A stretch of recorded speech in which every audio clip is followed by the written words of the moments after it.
Who are you really? Are you maybe your thoughts, the things you own, maybe even your mind, your name? You are nothing of those things. I've been trying to ask this question to my friends lately, and they all answered those things. I am my name, I'm Lorenzo, I'm my mind, I'm my body. But every time you are saying my dad,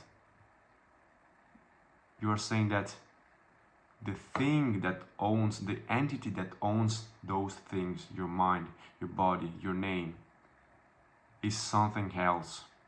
So now the question is, who is that identity? Who is the mind that you are saying while answering to this tough question?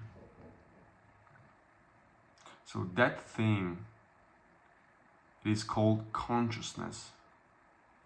And the definition of consciousness is the knowing that you are. Now try to do this kind of exercise.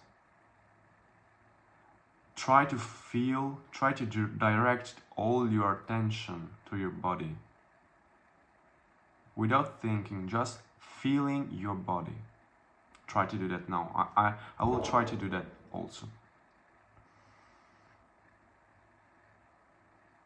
So that feeling is your consciousness. So it is actually unexplainable logically because your mind can't really understand it.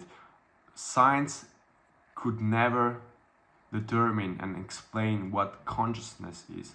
It's like if lies in another dimension. But today I'm gonna explain why you need to understand this. So a lot of the people, basically every person I know, identifies himself as his mind. So when he's thinking, he thinks that he's his mind, he's his own thoughts. And while it can appear normal, it could also be really problematic. As you can know by your experience, your mind creates a lot of problems, a lot of suffering. 99% of my own problems come from my mind. My mind makes them. My mind interprets them.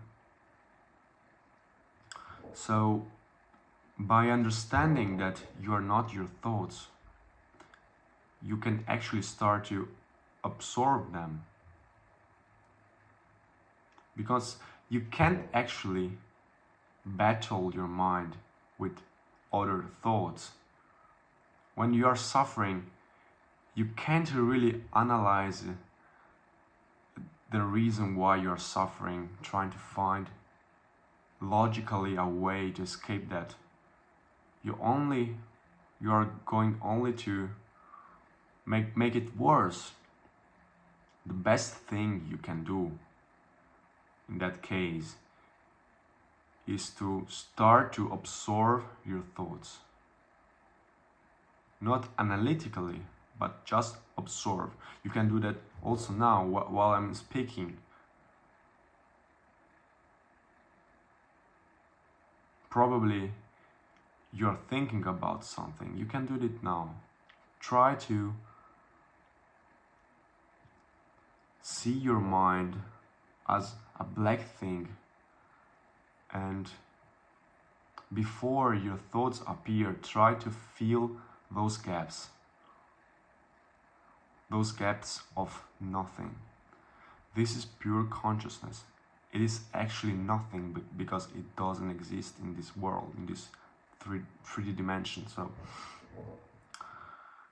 the next time a problem will appear. Try to absorb your mind. If it's the case that you know that you are suffering, because most of the day you don't even know that you are suffering. You are suffering not even knowing it. You know that sensation when you spend a while thinking about something and then you suddenly get a glimpse of consciousness, you connect back to reality, and you think to yourself, where have I been all this time? So you were unconscious, and my goal with this channel is to make you more conscious in order to live a better life. Because when you live consciously, you actually start to live the real life, because when you're conscious, you live in the present. And the present is the only moment that ever existed and will exist. So when you think, your mind actually starts to travel in time. Maybe it starts to think about some problem that occurred in the past, or maybe it starts to worry about something that maybe will happen. Who knows? However, those situations doesn't really exist. So it is really important to become aware of those mechanisms and become aware, conscious and present. This is crucial if you wanna better your mental health, if you wanna spend better time with your friends, if you even wanna if you even gonna want to get better at something. Consciousness and being present in the moment is crucial.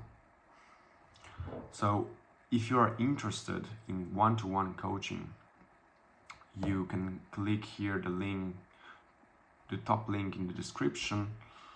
I make coaching calls when I can guide you through your personal problems, and I can give you some tips and how can you solve those problems by applying those methods, by becoming more conscious, more present.